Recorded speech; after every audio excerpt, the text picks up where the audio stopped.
것 즐거운 일 아닌가. 우리 주님 걸어가신 발자취를 밟겠네.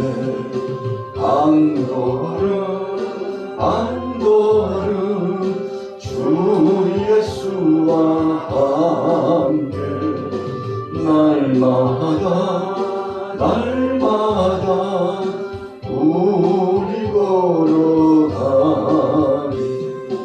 어린아이 같은 우리 미련하고 약하나 주의 손에 이끌리가 생명길로 가겠네. 한 걸음 한 걸음 주 예수와 함께 날마다 날마다 우리 걸어가리. 꽃이 피는 들판이나 험한 골짜기라도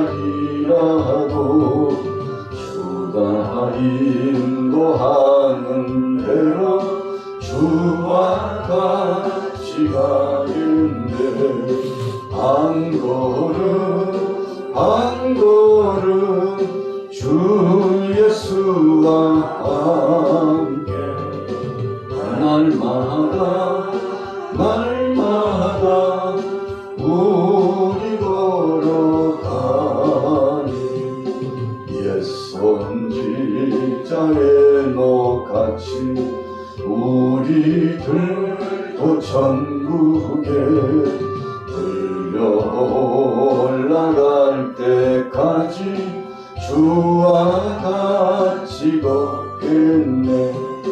한 걸음 한 걸음 주 예수와 함께 날마다 날마다 우리 걸어가리.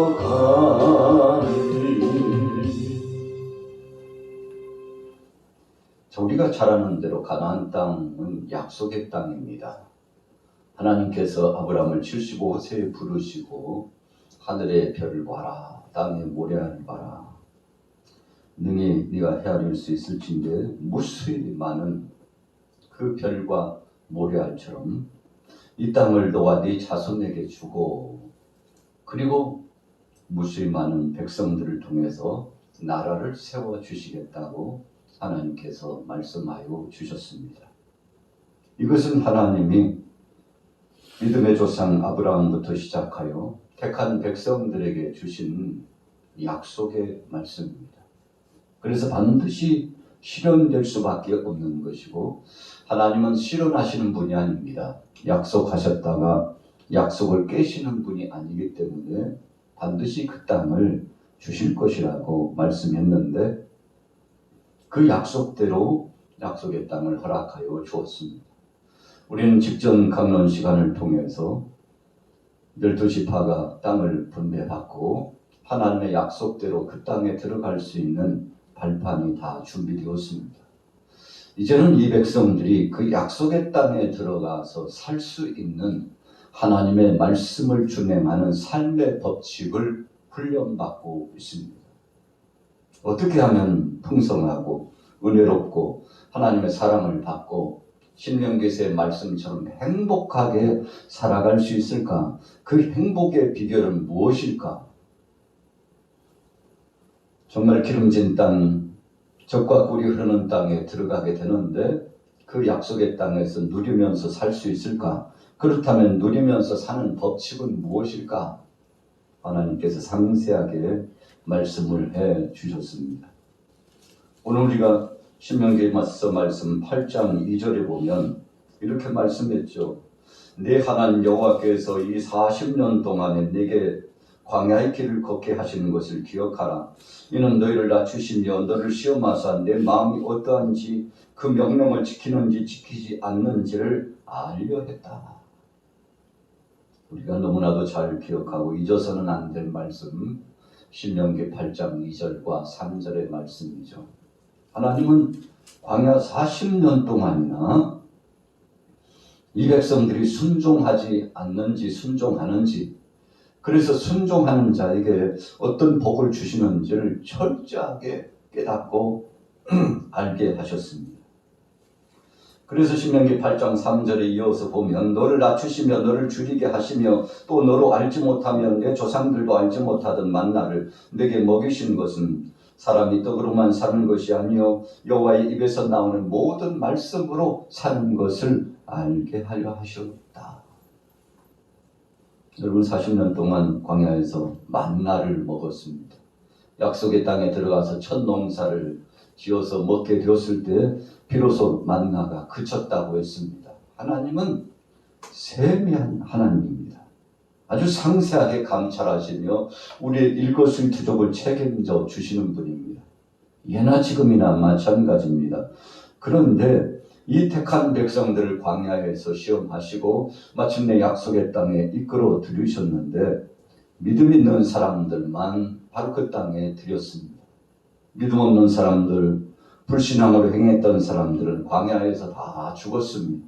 심지어는 어제 말씀을 상고한 것처럼 모세가 하나님 앞에 나가서 다시 한번 청원하여 기도했으나 하나님은 모세에게 이제 그만해라.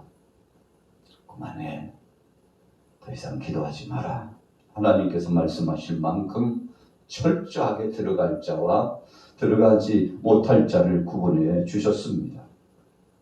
자, 약속의 땅 가나안 땅에 있는 자들 7족속입니다.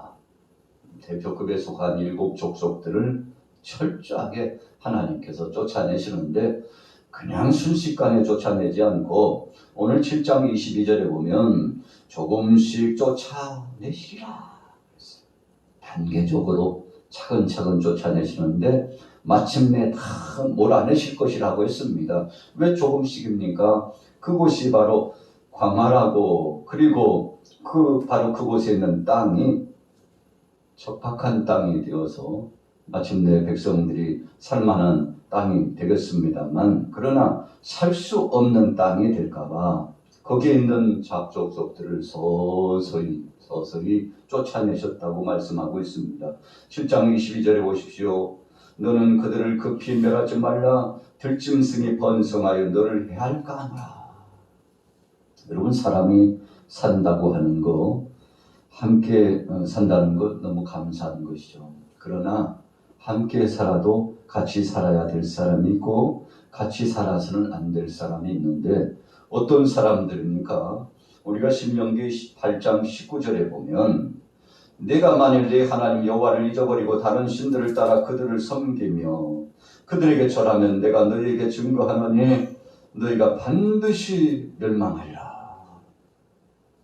그러시면서 하나님께서 이 족속들을 쫓아내신 것이 우상숭배 때문에, 하나님을 전적으로 믿지 못한 불신앙 때문에 7족속들을 쫓아내셨다고 말씀하고 있습니다.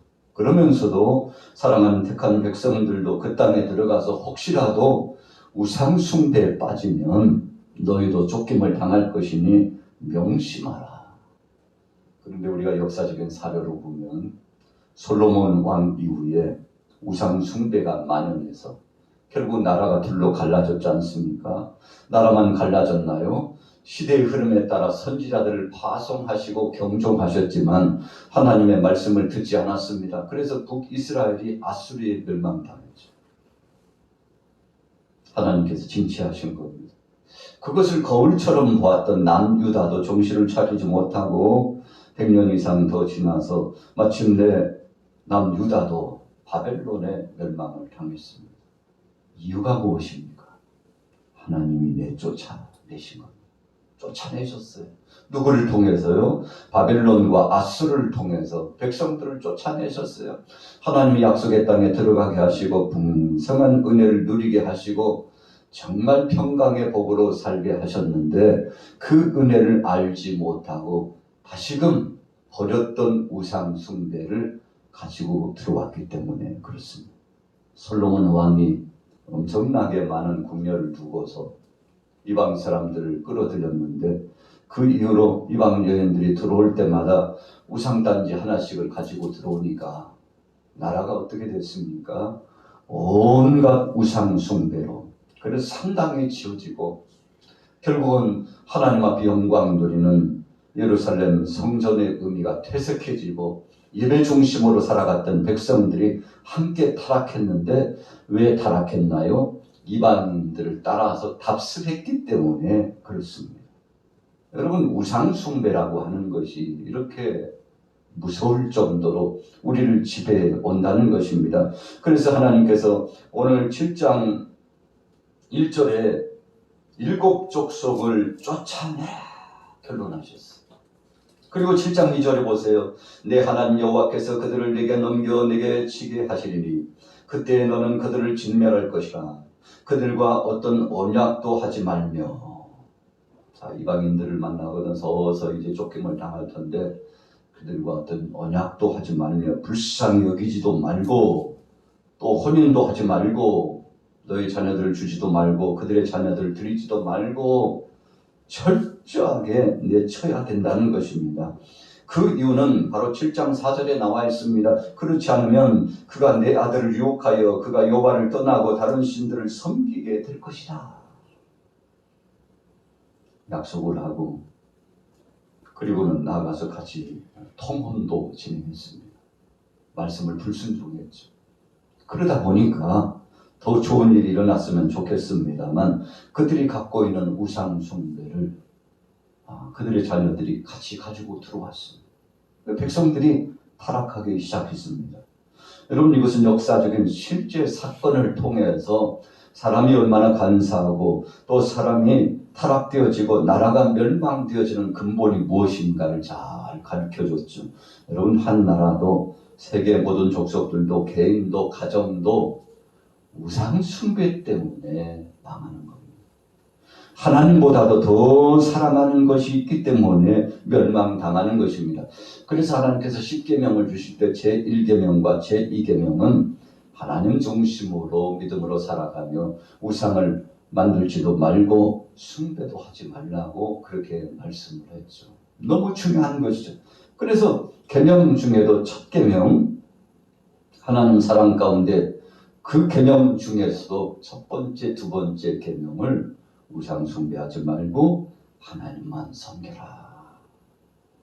여러분 하나님 잘 섬기면 그 다음에 나타나고 있는 세 번째, 네 번째, 다섯 번째, 여섯 번째, 10번째 계명까지 다 지킬 수 있다는 것입니다. 그래서 예수님께서는 너희는 먼저 그의 나라와 그의 의를 구하라. 그리하면 이 모든 것을 너에게 더하시리라. 하나님 섬김이 우선이라는 것입니다.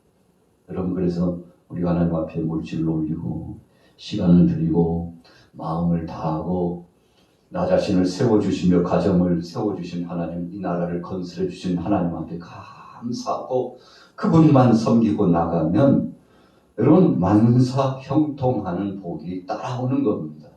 그러나 우리 백성들이요, 우리 인생들이 어리석어서 하나님보다도 더 귀한 것이 있는 줄로 알고 하나님 섬김과 하나님 중심으로 사는 것보다도 더 복된 것이 있는 줄 알고 이방인들의 풍속을 답습하고 나가죠.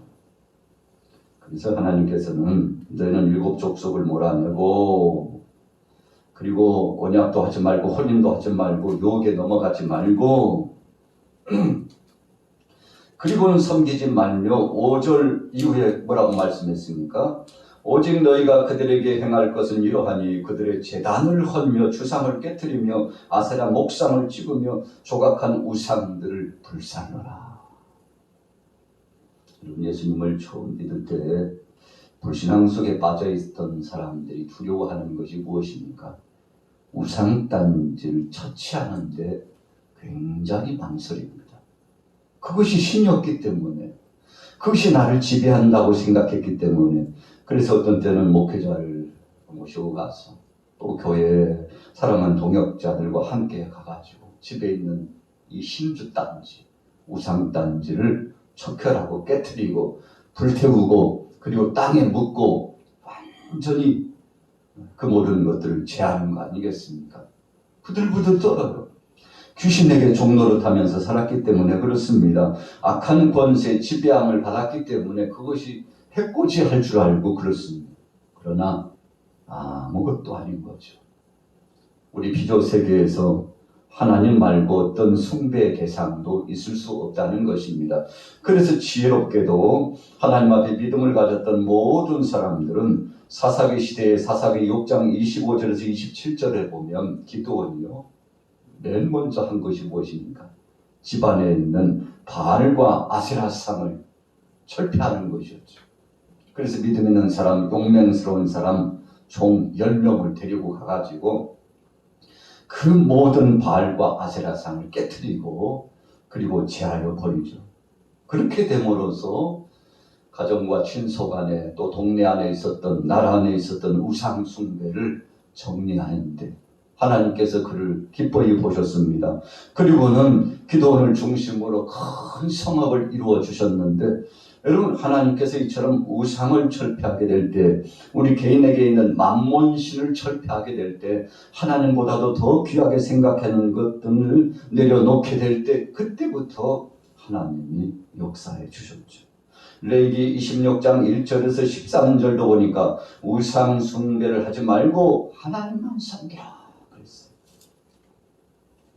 레위기 20장 27절에는 접신자나 박수무당을 죽여라 그랬어요. 왜 그렇습니까? 오늘 본문 말씀처럼 우상 숭배하는 자들을 용납하면 그들이 나중에는 한 개인뿐만 아니라 가정과 그 사회와 나라를 좀먹고 멸망의 역사로 치닫게 한다는 것입니다. 그래서 호세아 10장 1절 4절에 보면 이들이 열매가 많고 풍성한데 열매가 많을수록 주상을 만드는구나. 저들이 두 마음을 품었도다 그랬어요. 여러분, 왜 두 마음입니까? 하나님을 섬기는 백성들이 뭔가 잘 되고 풍성해지니까 하나님 앞에 더 영광을 돌려야 되는데 자기도 모르는 사이에 주상을 반짝반짝 우상단지를 빛나게 만들고 그것을 더 많이 형성해 놓고 미혹의 역사에 빠져 들어가더라는 것입니다. 요즘 매스미디어 보면 호주에 1859년에 토끼를 한 24마리 가지고서 호주에 들어갔는데 목축을 하는 사람이죠. 그래서 토마스 오스틴이 그렇게 24마리의 토끼를 가지고 들어갔는데 그것이 사회 문제가 되고 또 더 나아가서 그 나라 안에 엄청난 재앙과 같은 문제가 되었다고 그러지 않습니까? 지금은 토끼가 약 2억 마리나 된대요. 그래서 나라 정책적으로도 골치가 아픈데 얼마나 토끼가 번식력이 강한지 따라갈 수가 없대요. 정책적으로도 어찌할 수 없다고 합니다. 처음에는 그냥 사냥하기 위해서 재미로 24마리 가지고 들어갔는데 그것이 그렇게 번식해가지고 나라 안에 골칫거리가 되고 생태계를 파괴하고 너무 많이 번성하다 보니까 이 적지 않는 배악을 끼치고 있다는 보도가 나오지 않았습니까? 여러분, 처음에는요 놀이 삼아 시작한 거예요. 오늘 이 백성들이 하나님의 말씀을 순종하고 그래서 7 족속들을 철저하게 철폐하고 그들이 우상 숭배했던 것을 모방하지 말고 하나님 말씀대로 살아갔다면 얼마나 좋았겠습니까만 그러지 못했습니다. 역사적으로 보면 나중에 하나를 용납하고 둘을 용납하고 우상 숭배에 빠지고 미가서 5장 13절 15절 말씀처럼 우상과 주상을 멸절하라고 말씀했는데 그러지 못했어요. 역대하 14장 3절 말씀에도 이방의 단과 신상을 없애고 주상을 깨뜨려라. 그것이 행복하게 사는 비결이다. 여러분, 그러나 주의 말씀을 명심하지 못했습니다. 나라 안팎에 문제가 있을 때마다 아주 기묘한 사실로 하나님이 말씀하여 주셨죠. 자, 7 족속은 영적으로 보면 우리 안에 있는 정말 세속적인 풍속을 쫓아 행하고 있는 잘못된 삶의 행태를 또 의미하고 있습니다. 여러분, 우리 속에 철폐되어야 될 것이 무엇이 있습니까?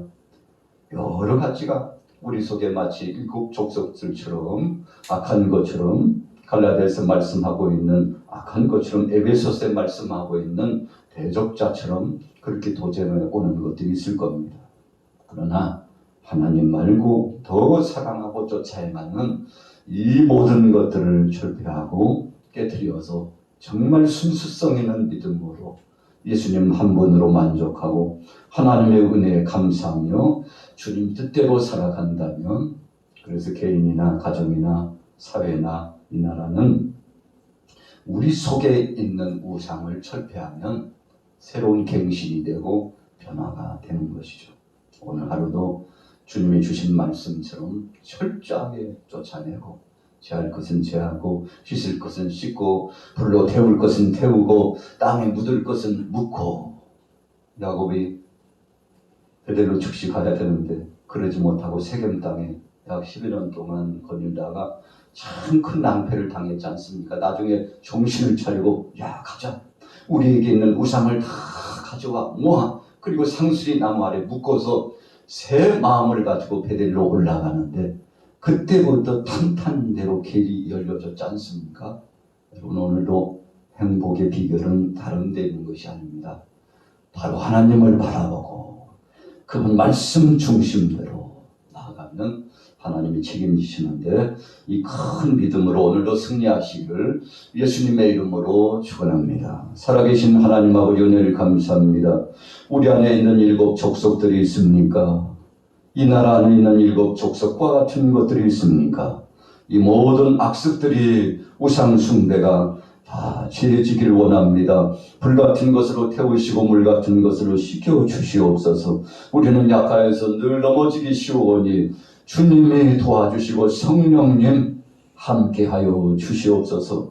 오늘도 힘차게 나가게 하시고 믿음으로 사는 자는 만사 형통하다고 하셨고 주와 같이 길을 가는 자는 주님이 책임져 주신다고 했사오니 주께서 허락하신 기업을 늘 누리며 살게 하시고 악한 것에 빼앗기지 않도록 도와주시옵소서. 도와주시옵소서.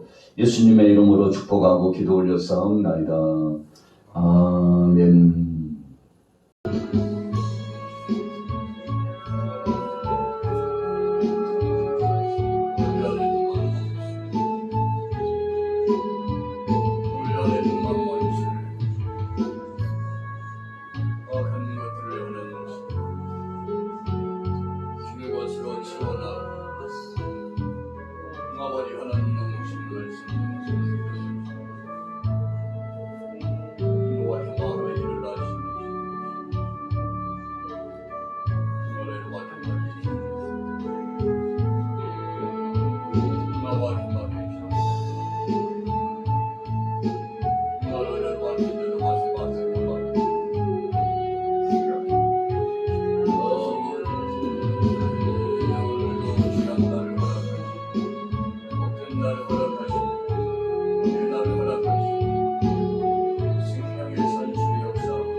방법만 들어가요.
나와 좀 맡깁시다.